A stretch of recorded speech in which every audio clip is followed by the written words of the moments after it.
Actually, hang on.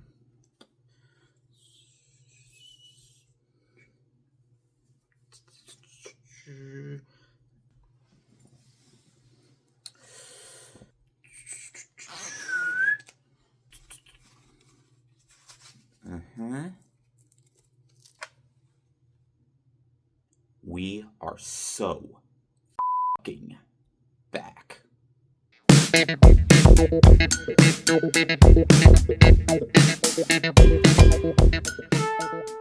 Hey guys, what is up? This is Matthew Davis, me once again. Welcome back to another video game review. This time it is going to be on Resident Evil Requiem. I got my Leon Kennedy outfit on for this review. I haven't worn this costume since I forget when. I know I had a skit when I did my review for the Resident Evil 4 remake, but at the time this jacket could not zip all the way up. But since I lost so much weight throughout the years, I can close it up. And I do prefer it open because that's usually how it was in the original Resident Evil 4. But yeah, I had it closed. But that's not the point of this video. The point is I'm really excited to talk about this game. So I finished the game. Now we get to talk about it, okay? So this game focuses on Leon Kennedy, but as well as a new protagonist named Grace, who has to search this old house, and she has to explore, as she is a major part as she works for the FBI, but is also going up against this new baddie called Victor Gideon. And when she gets kidnapped, Leon then takes over a major portion of the game later on. But the game has two sides to it. Its horror side and its action side. Now, I always preferred the horror route because at the time, that's what Resident Evil was known for. It's horror, but ever since games like 5 and 6 came out, it went for a more action-heavy side. But ever since Resident Evil 7 brought the horror back to life, there was hope. But, you know, there are people out there that do actually enjoy the action, while there are people that mostly prefer the horror, but this has a combination of both. And yeah, I was really looking forward to this game. I am a huge Resident Evil fan. I have played so many of the Resident Evil games, and I could not wait to see what this game had to bring, because it seemed very promising. The fact that we would get to play as Leon once again, because despite the fact we could play him in the last game, that was a remake. But hey, Resident Evil 4 remake was awesome, so yeah, I was happy to see with a new line Resident Evil game he would be making a return. So how does this compare to the previous entries like 7 and 8? Well, I am happy to report that this game kicks ass. From its horror and its action, it manages to balance it in the best possible way. I'm going to tell you right off the bat, I loved playing as Grace. She is a great new addition, and she definitely adds more to the horror and actually adds into a major part of the franchise, believe it or not. I feel like she is very well developed. I cared for her character. I wanted her to make it out alive when I was playing as her, and she added so much to the game when it came to its horror aspect. Now, I'm going to tell you, this game has a balance of Resident Evil 7 combined with Resident Evil 4, Resident Evil 2 Remake. Because for one, you can have the option to play both characters in first person or third person. The game's default is first person for Grace and third person as Leon, which makes sense. I always did prefer playing that way because if I played Leon in first person throughout the entire time, it honestly made it feel more like Call of Duty Zombies mode, which is something that Resident Evil 8 added in a little bit of towards the end of the game. But yeah, I always preferred playing third person as Leon because that's how it was always ever since Resident Evil 4. The original all the way up to the remake to Resident Evil 2. But yeah, playing as both characters, you definitely see a difference. Their gameplay perspectives change. As the first half, you're going to be playing as Grace. While you do swap from Leon from time to time, it's mostly brief, which had me a little bit worried at first, but thankfully, Leon has a much major part. But Grace mostly has the show for a big portion of the game. But how her gameplay works is a lot more different than Leon's. Specifically, when it comes to its horror. As Grace is mostly in charge of the horror here, which makes sense. It definitely gives you more vibes of Resident Evil 7 and 8 since that was only in first person, but what made that experience so refreshing is making you feel like you were in the horror, especially with 7's VR mode, which was added in for Resident Evil 8 as well later on. But what works about Grace's perspective is that she only wields one weapon, well, two if you count the Requiem, which is like the magnum weapon that Leon has. But she only has that for her first time when you play through the game, but I didn't really see myself using it. You only have your pistol, and for some people that might be a bit of a downer. She doesn't get a shotgun or a machine gun. But I did not mind that whatsoever. It added in more to that sense of feeling like you had to do things in stealthy ways. And that's a major part to this game, is stealth. And it's something that I didn't mind because, hey, there's still an option to craft. You're going to be crafting a lot of injections, and the way you do that is by collecting blood samples that are scattered throughout the corpses of the enemies that you fight, as well as dead bodies that are lying around. And it is a very bloody game too, so you're going to be doing that a lot. You can use it to craft like ammo and injections like steroids to upgrade your health. You're only going to do that a couple times, as it's not something that you're going to be doing a whole lot of. But I feel like that's a great new addition, and it adds in more of that tension of just, getting the right materials so you can switch out or get new materials, because some of those injections you can use in stealth mode when taking out an enemy from behind, and it can bring in a major amount of blood into the mix. So yeah, you really have to plan your strategies out when you're playing as Grace, because it's not all guns blazing. That's Leon's job, which makes a lot of sense, but it definitely adds in more of the tension. It is haunting. There is a creature lurking around every corner, and I just loved it. And apparently it had a lot of effect on players, as that's the main thing that people have been talking about. They have gotten stressed, they have gotten a little annoyed, but I absolutely loved it. I loved Grace's sense of immersion when it came to playing through the game. She also meets up with a young girl named Emily, who does accompany her a few times. I was worried she was going to be the Ashley Graham of the game, a bland, annoying escort mission. And while you do have to carry her a few times away from zombies, she's not like a flat-out escort mission. As sometimes, you'll put her down, you can just... She's not an escort. I'm going to tell you right at the bat, but she does play a major part in the game. Now, with all that being said, let's talk about Leon's part, because I feel like that was the one thing that we were the most excited about. He does show up once in a while from time to time when you play as Grace, but he has a major part during the later half of the game when he returns to Raccoon City. It is much different. It is completely wrecked. And I feel like it just completely changes the formula when it comes to returning to Raccoon City. It's not the same as before, but then again, it was never the same ever since the virus took over. But I can absolutely tell you it was great returning to Raccoon City, and it was even more satisfying playing as Leon, as that's where the action lies in when playing as him. And it is satisfying. I feel like this is one of the times throughout the franchise where they actually do the action right when combining it with its horror. And when you're playing as Leon, you can upgrade your weapons too, like you would in Resident Evil 4. Or hell, even Resident Evil 8 added something like that. The only difference is you don't have any merchants to interact with, which is kind of disappointing, but it's not a big deal. The way you get points, however, I think is... honestly, it's something that I enjoyed doing more than in the Resident Evil 4, both versions of Resident Evil 4. Resident Evil 4, the original, is my favorite Resident Evil game. But what happens is, when Leon takes out enemies, he instantly gains points depending on how creative his kills can be, because there can be a lot of creativity when it comes to the kills that he provides. When he goes up to an enemy and just blasts away at him, to picking up weapons and throwing them at other enemies in case he doesn't feel like using his weapon. It was a great way to save ammunition. And yeah, they do Leon so much justice here. He is still that same wisecracking badass that we all know and love, with some very cheesy one-liners. I absolutely loved it. I remember that, too. Rest easy, officer.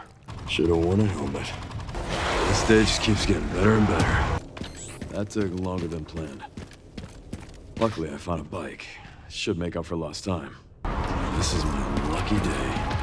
Now, you're going to be backtracking a lot throughout this game, whether playing as Grace or Leon, and it never felt confusing.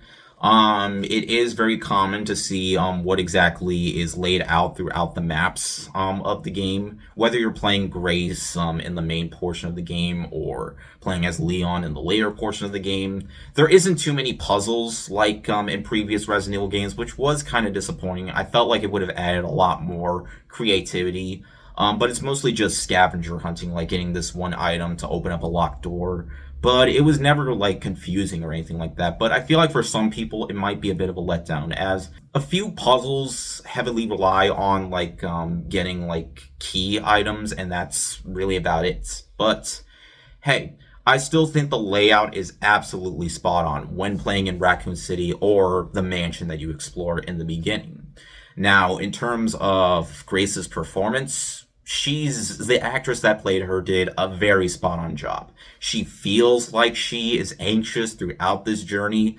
She feels like she is in absolute like horror when having to fight with just one wimpy pistol, but it just works so well in this game. And the creatures themselves, I cannot mention Resident Evil without talking about the creatures. This has some of the most horrific creature designs I've ever seen. From this old woman who looks like she's been infused with a werewolf, to this big, ginormous, obese, golem-looking guy, to this big-ass spider that you fight later on in Leon's portion of the game. There was so much. And while when you fight the bosses, a lot of the times you are just fighting the weak spots in order to defeat them, which, yeah, that has gotten old at this point, because it's going to be something that you're going to be doing throughout the bosses that you fight, specifically with Leon. But hey, the designs are super cool, and I think Victor Gideon is a very intimidating protagonist. There is another character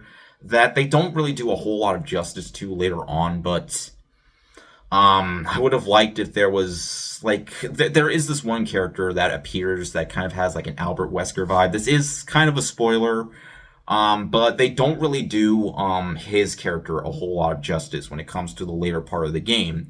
But I'm not going to get into ending spoilers or anything like that. But yeah, I can definitely tell you there was a lot that this game managed to offer that I feel like will satisfy both fans of old and new Resident Evil.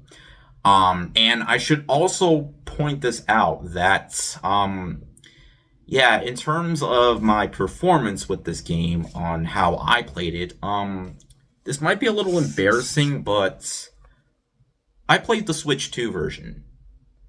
Why? Well, the thing is, I originally wanted to get the PS5 version.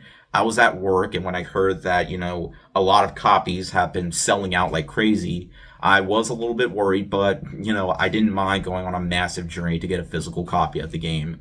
But my mom texted me and went like, what exactly was the game you wanted to get? I told her Resident Evil Requiem, and she was all like, for the Switch 2?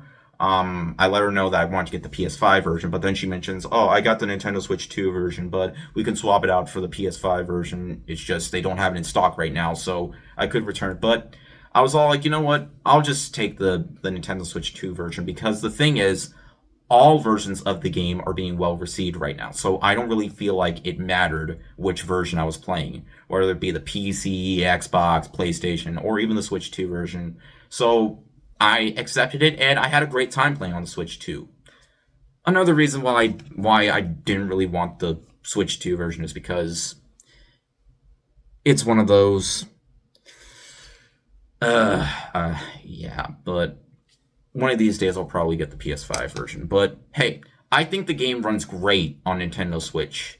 It runs nicely at 60 FPS, though oftentimes there were some frame rate dips, specifically when I was playing as Leon when it came to some specific combat maneuvers, but nonetheless, I had a great time playing on Switch. There definitely is a difference between the graphics, like people have made some comparisons, but there isn't too much of a difference where it got distracting. I mean, there are some textures and polygon facial expressions that you can see, like in terms of, textures and all that, but nonetheless, I still think it's worth playing on Nintendo Switch 2. Like, that was one of the biggest things that Nintendo advertised, is that this was coming to Switch 2, and there are really good ports of the Resident Evil games, specifically Resident Evil 7 and 8, that people have been glazing about, so I feel like it didn't really matter, so yeah. Now, It took me a little less than 10 hours to beat this game, and for $70, that might be a little bit too much. Like, I feel like that's one thing that people are going to complain about is the price. Though the thing is, the Dead Space remake also took me that same amount of time, and I thought that was fantastic. So here's the thing. Well, yes, for some people it might be overpriced, and yes, there isn't too much replayability after, since this game isn't divided into two campaigns like in other entries. It's just one or two campaigns that are fused into one. But hey, you can replay the game if you want to go for higher difficulties or on that or all that. But the thing is, nothing in this game feels like filler.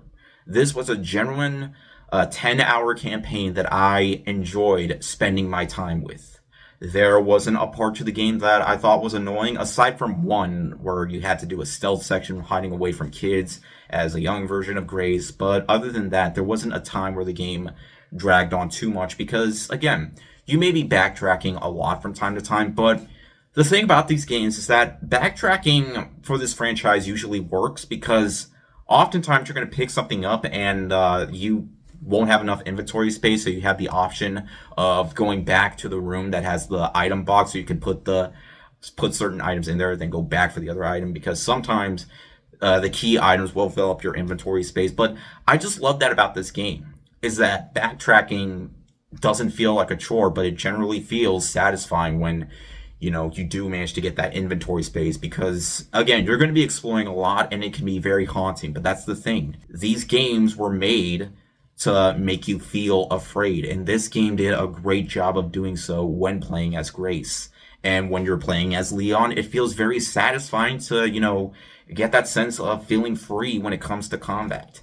There isn't too much weapon variety in terms of how unique the weapons are. They are just pretty much like, well, this weapon's a pistol, this one's a shotgun, because that's the thing about these weapons. They aren't like super creative or anything like that, like in Resident Evil 4 Remake, but I didn't mind it all that much. All I really wanted was some satisfying gameplay with some great tension, some great monsters to kill, some cool lore, and this game had it all. I feel like this is a game that's really going to satisfy fans who are both fans of action and horror. And in the end, guys, Resident Evil Requiem did not disappoint. This is by far the best game to date when it comes to non-Resident Evil remakes, but actual new entries to the series. This game has it all. I wanted horror, I got it. I wanted a great new protagonist, I got it. I wanted Leon, I got him. I wanted fun, I got it. I wanted a great time, I got it. I got everything that I could have possibly wanted from a new Resident Evil game. And despite a few hiccups that I have with it, none of it ruined my overall experience. I think Capcom did an incredible job with this game, and it is one of the best new entries to date. It did not disappoint whatsoever, and I definitely consider it one of the best games of the year so far. Resident Evil is certainly back with a bang.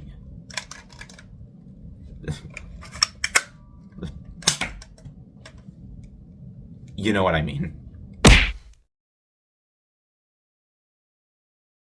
We're already in March and I only reviewed 2 games, but compared to how many games I played last year, that's not really a whole lot, but we'll see. Both of the games that I've reviewed so far are fantastic, so hopefully we can get something even better. But yeah, I was very pleased with this one, so yeah, go out and play it. If you're still not sure, you can wait for a price drop. I still felt it was worth it. But anyways, thank you guys so much for watching. If you enjoyed this video, be sure to like and maybe subscribe for more. You can also follow me on Twitter, Instagram, or maybe Blue Sky. Links are in the description. And I'll see you guys later. Word out.